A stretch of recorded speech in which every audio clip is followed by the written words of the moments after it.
All right, after delaying more than 3 months, Vice President Harris is finally headed to the border today. We're excited about that. She avoided traveling to the border for more than 90 days. In that short amount of time of more than 3 months, there's been more than 500,000 encounters. I know she went to other countries before she'd even go down to the border. The number of migrant children crossing the border is again on the rise. This news comes from the same week when there were reporters of despair and isolation at the migrant facilities. I hope she takes the time to talk to the border agents, to listen to them. When I was down there, and she's going to El Paso, that is the location that I first heard when I talked to the border agents that we had caught people on the terrorist watch list. Not from Central America, but from Yemen. When I came back to the press conference and reported it, we'll all remember Congressman Gallegos said I was a liar. I still haven't got an apology, but I would have thought at least they would have been very concerned about those on the terrorist watch list coming across that border, because that wasn't the last time that happened.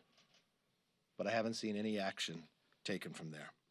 Also, I hope she spends time talking to the border agents as well, because they will tell the story there is more fentanyl coming across our border today than any time they've been able to witness it.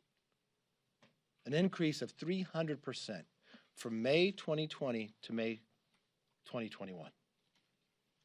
That doesn't just stay on your border cities. That goes across America. That kills Americans. Comes from China, through Mexico, into America, into the bloodstream, to those, many who end up stop their hearts beating. We need an administration that's going to work to solve these problems. The sad part about all this, there was no bill passed that became law that created this crisis. It was executive orders from the White House. The president put the vice president in charge. She should come back and tell him to reverse those. And most importantly, she should understand how important Title 42 is. Title 42 allows individuals, when they are caught coming across the border illegally, to send them back to their country. If they lift that, this time of basis of a crisis that we already have, it'll all also come insurmountable for the rest. I hope when she spends the time talking to those border agents, she will learn, because of the unaccompanied migrants that come in, the border agents are off the border in caring for them. In some parts of the border, it's more than 40% of the agents are not able to protect because they're inside doing other work. Another crisis that has continued to grow that I've watched even just down there an hour ago. The border was referred to as the new Ellis Island.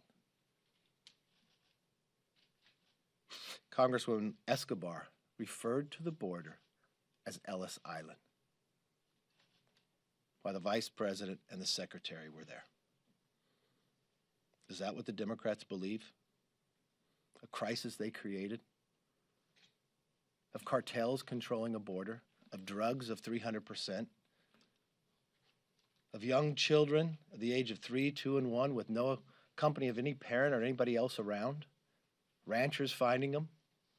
That's the Ellis Island of today? I think not.